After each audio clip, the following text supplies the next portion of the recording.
warm welcome to all our viewers in Nigeria and around the world to Midday News on Global Television. Coming to you live from the nation's capital, Abuja. I am Sadia Yakubu. A quick reminder that Global Television is on DSTV channel 365 and StarTimes channel 276.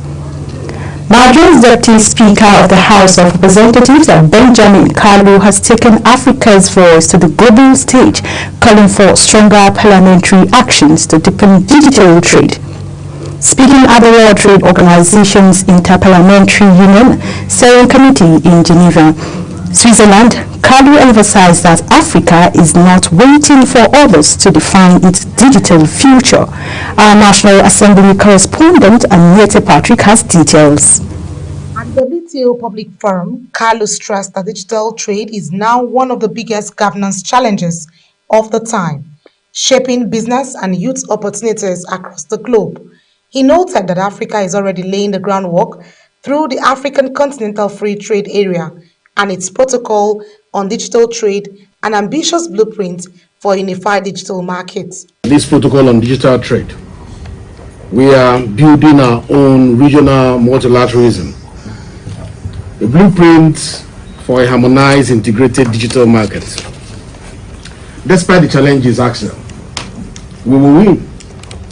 Despite our differences, the digital space will unite us with one purpose of increasing the economic growth of the continent. Kalu pointed to Nigeria's progress, including the Nigeria Data Protection Act of 2023 and the proposed National Digital Economy Bill. Designed to boost e-commerce and investor confidence, he also proposed a three-step action plan, a legislative tracking mechanism for accountability, WTO support for AfCFTA's digital trade rollouts, and a model legislative toolkit with UNCTAD and ITC to guide Parliament. The Nigeria Data Protection Act of 2023 safeguards privacy. So we are not only handling governance, we're not handling only private sector, we are breaking down the digital space into individual lives, the right to privacy. For Nigeria and the African continent, Kalu insists that Parliament must legislate not just for today, but for a digital future that bridges trust, opportunity, and inclusive growth. Anita Patrick, reporting for Global TV. Residents of the Federal Capital Territory are set to enjoy smoother connectivity as federal government flags off the construction of Arterial Road No. 1 linking Uyo District to Ring Road 2. The project is part of the ongoing effort to upgrade infrastructure and ease transportation across the Federal Capital Territory. Kabir Hassan reports. The official flag-up in Abuja drew dignitaries, stakeholders, and community leaders who commended President Bola Tinubu for prioritizing infrastructure renewal in the FCT. Executive Secretary of the FCT administration, Richard Dauda, explained that the dualized road project will come with parking spaces and other essential facilities. He stressed that the road, once completed, will ease mobility, reduce traffic congestion, and stimulate economic activities in adjoining districts.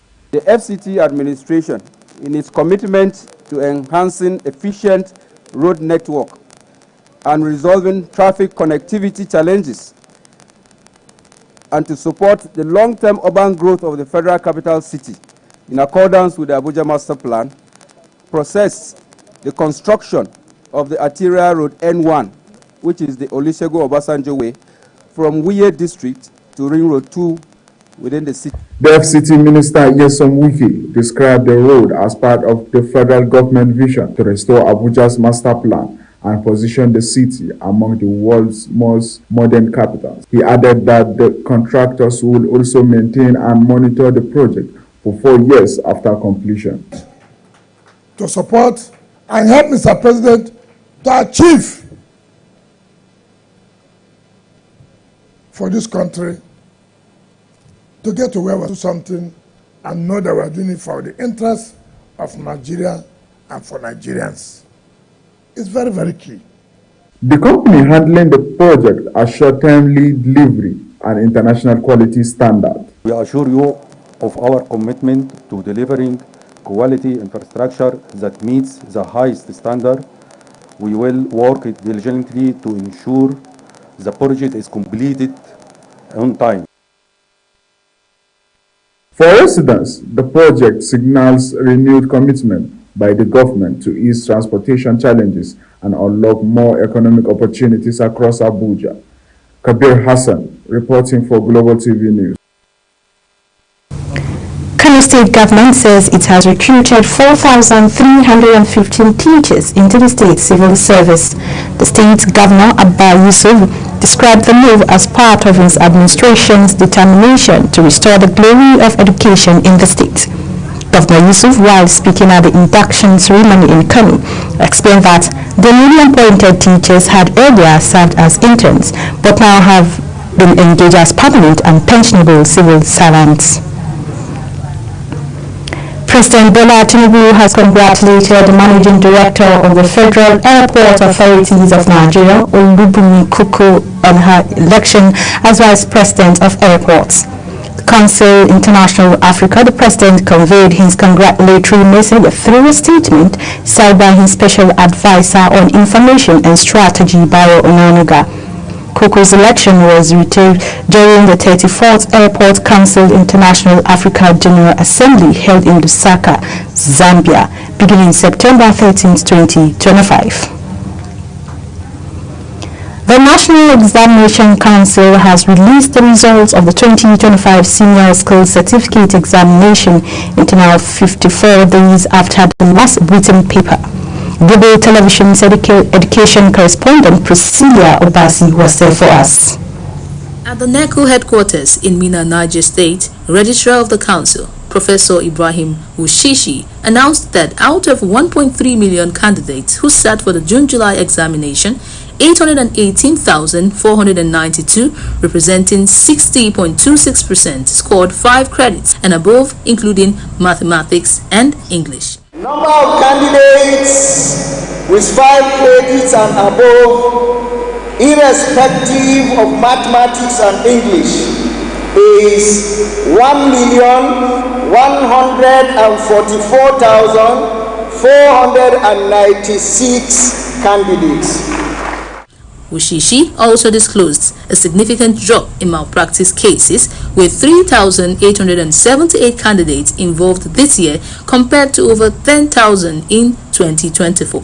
He added 38 schools in 13 states have been flagged for mass cheating, while 9 supervisors have been recommended for blacklisting. 9 supervisors, 3 in Rivers, 1 in Niger, 3 in FCT, 1 in Kano, and 1 in Osun states were recommended for blacklisting due to poor supervision, aiding and abetting, lateness, unruly behavior, assault, and insubordination.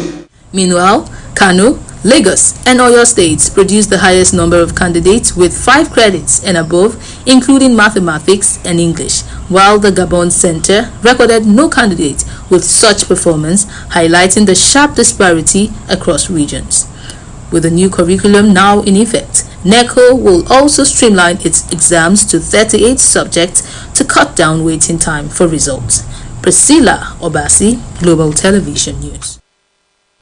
Independent National Electoral Commission says the most effective way to guarantee greater representation for women and other marginalized groups in elective positions is through affirmative action backed by clear legal provisions.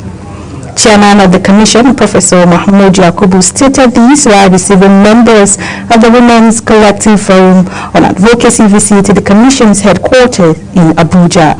Our correspondent completes the reports. The INEC chairman, Professor Mahmoud Yakubu, explained that the ongoing review of the Constitution and the Electoral Act provides an opportunity to push for amendment that will entrench women's participation in legislative assemblies and party leadership structures. Professor Yakubu noted that INEC already operates a gender policy with women leading more than half of its departments and directorates. He added that political parties have also been urged to open more space for underrepresented groups. We recognize the importance of taking such steps. In the last few years, the Commission created a special women's-only slot for promotion to the rank of director, and this policy has paid off. Today, 12 out of 22 departments and directors of the Commission are headed by women. Meanwhile, the ambassador to Ethiopia and Djibouti, Nkoyo Toyo, commended INEC's effort in the electoral process and appealed to the Commission to provide women an avenue for proper representation at all levels of government. I can tell you that the women's movement in Nigeria has studied almost every country you can imagine on what they have done, what they have not done, and why the situation continues to be different for us. The INEC boss, however, assured the Women's Collective Forum of the Commission's continued support in advancing inclusive democracy in Nigeria. Sadia Yakubu reporting for Global Television News. Government has inaugurated local emergency management committees across its 27 local government areas to set up grassroots disaster response. The ceremony took place in Owerri, the state's capital. Amarachi Ibe has details. Seated in the hall were men and women drawn from the 27 local councils, selected to serve as emergency committee members in their communities. The two-day workshop themed Flood Warning Preparedness and Disaster Management also featured the formal inauguration of the committee. On behalf of His Excellency Senator Oguzodinma,